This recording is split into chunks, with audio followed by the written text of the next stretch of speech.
Blackheads are open comedones, meaning a pore, hair follicle, becomes congested with a mixture of sebum, skin oil, and dead skin cells, and the dark color is usually oxidation of that material at the surface when it contacts air rather than dirt.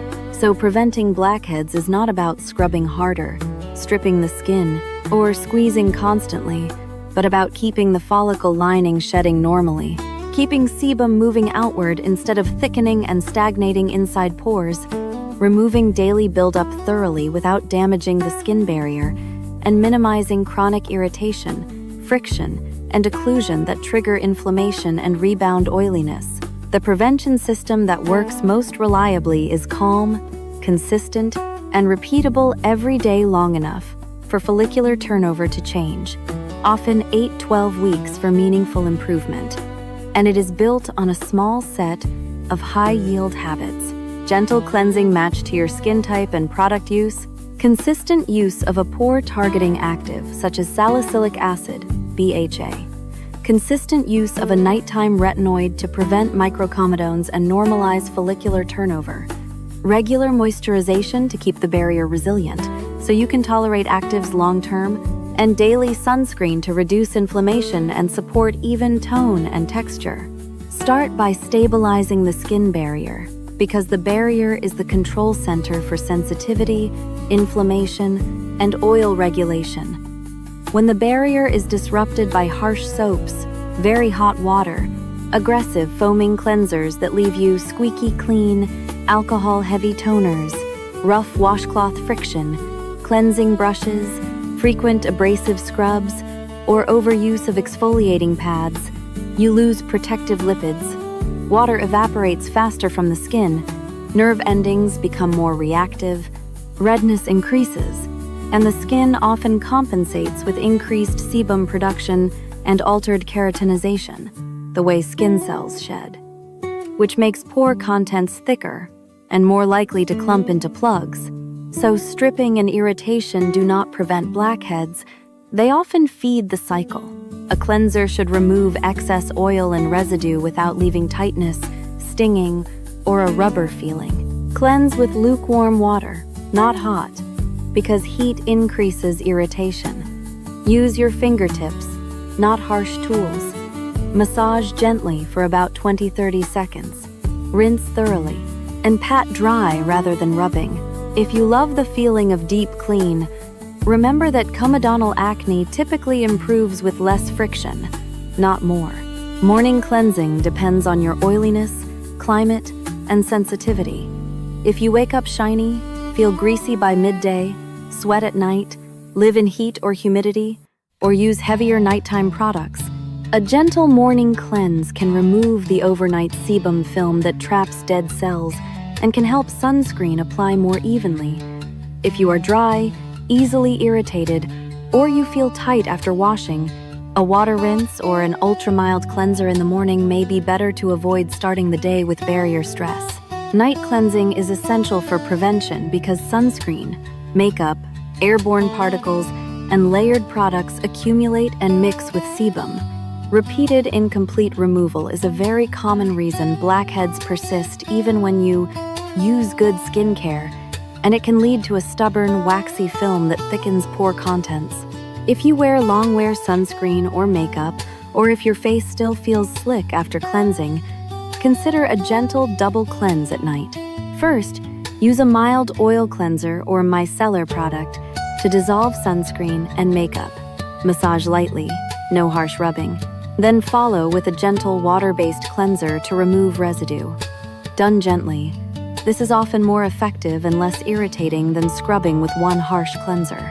After cleansing, prevention depends on consistently changing what happens inside the pore, and the most pore-targeted over-the-counter active for blackheads is salicylic acid, BHA, because it is oil-soluble and can penetrate into the pore lining to loosen the bonds between dead cells that form. Sticky plugs reduce the glue that holds debris together and calm low-grade inflammation. It can also reduce oily shine for many people and help with rough texture along the nose, chin, and forehead. A leave-on salicylic acid product in the range of about 0.5% to 2% is typically sufficient.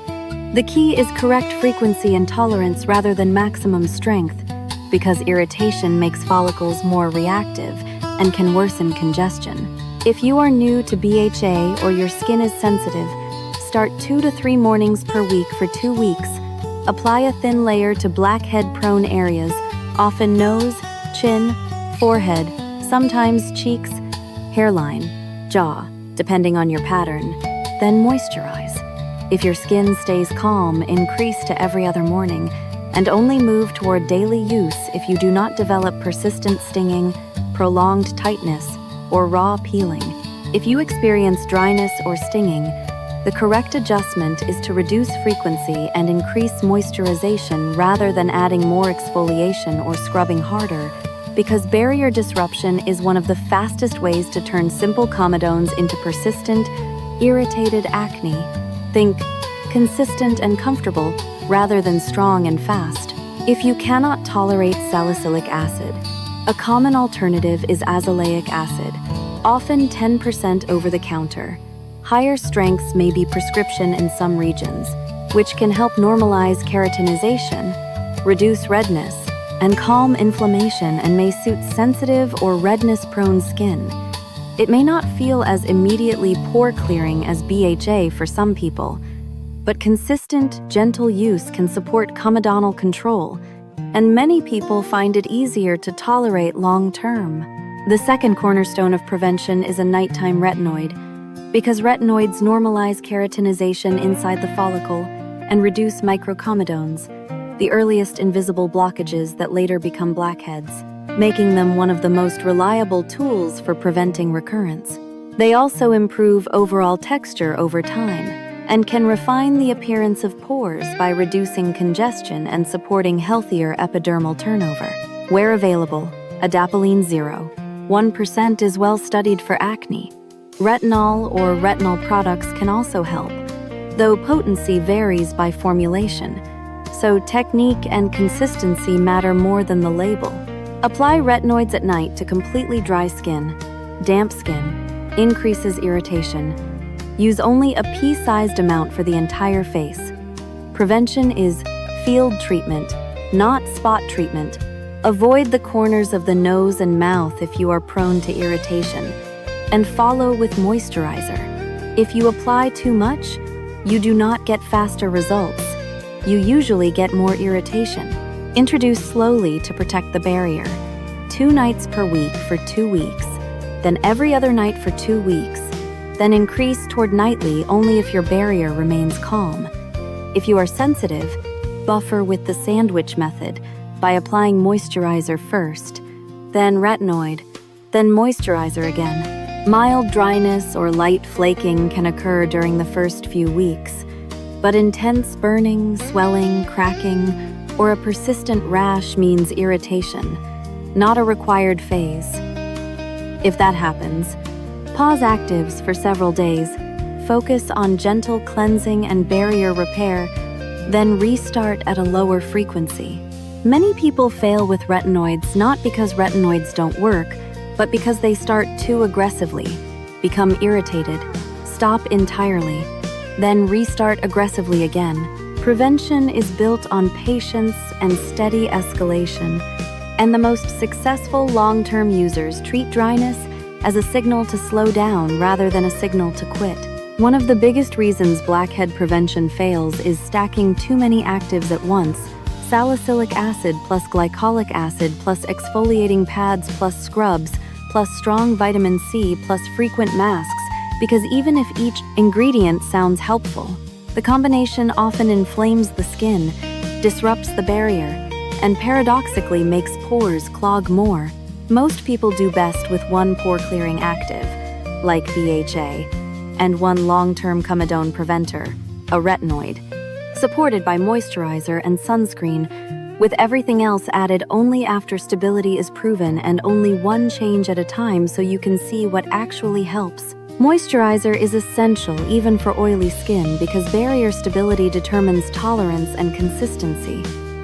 A calm barrier often produces less reactive oil over time, and reduces inflammation that contributes to congestion, while dehydrated, irritated skin can look both oily and flaky at the same time and clog more easily.